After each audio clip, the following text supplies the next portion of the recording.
Didn't no advice, no nothing. Didn't tell me nothing. But he was putting me through something. He could see my talent, but he's just putting me through just through it to see what type of personality I am. Then he came to it. He's like, you know, what are you doing it for? Oh, you know, I would like to fight and What's your, you know, I might make you wait 3 years before you fight. I was like, okay, if that's what you think. I don't know anything about it. He's like, I might make you wait 4 years before you fight. I was like, whatever you say is whatever. That's what I'm gonna do. Okay. It was like another 3 months after that. So I think 9 months, and then I had my first fight. Wow. And he was just like, yeah, I want you to fight. One of the other coaches there, his brother, his personality is almost the opposite.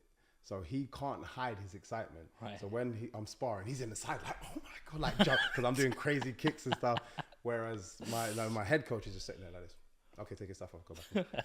He didn't give anything away, but I can tell he was testing me. Yeah. But on top of that, he said to me, obviously you've been doing something that's worked for you for 20 plus years. Right. So why would I change that? Yeah. Not only that, I walked in one time, came into the gym early, and he was practicing my style. He's never seen it before me. Wow. And now he was like, come, show me that thing you do. So the reason I think he's an amazing coach is because he's always a student still. Wow. Yes. You see what I mean? Yes, of course. The coaches that say, oh, no, when people veer off, it's because they're not students in their mind. And it means they feel like they've done everything and seen everything, and that's impossible. So, and also they can't learn anything.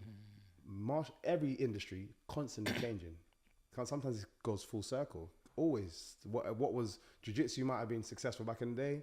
It's not anymore, but then it might be again tomorrow. But so you have to keep learning and updating with everything. He's still a student. He gets inspired every week from watching a UFC.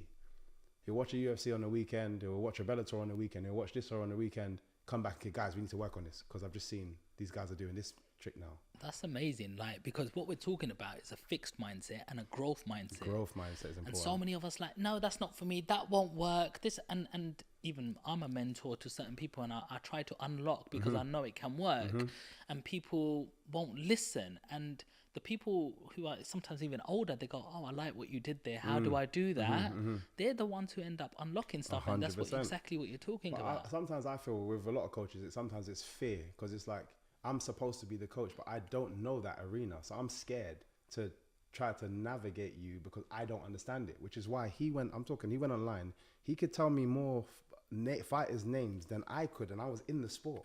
He was like, this guy such and such did this kick. And I'm like, how do you know that? But he just found a couple of my fights, and he usually gives suggestions of new fights.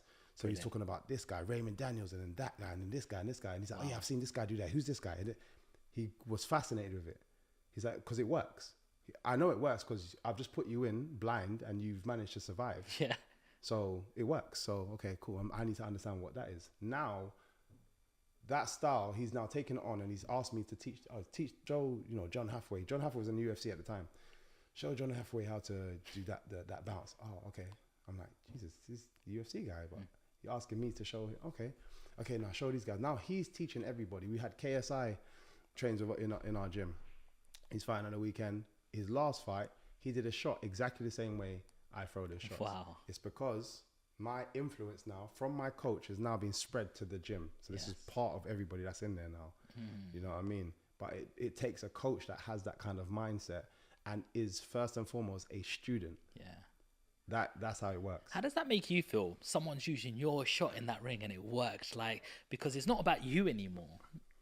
It's putting your beliefs into other people and you're seeing it happen. How does that make you feel? It feels great, to be honest, because it's just, I'd love to leave something behind.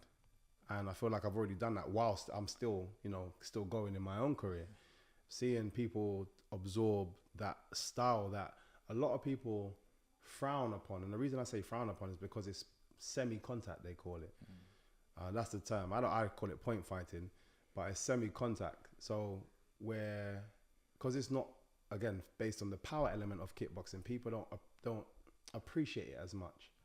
So then I'm one of 3 people, like Wonderboy Thompson in the UFC, Raymond Daniels, he was in Bellator kickboxing champion, was a Bellator MMA. These are, we're probably the only 3 that brought that style over and maintained our style, and people love it. You know what I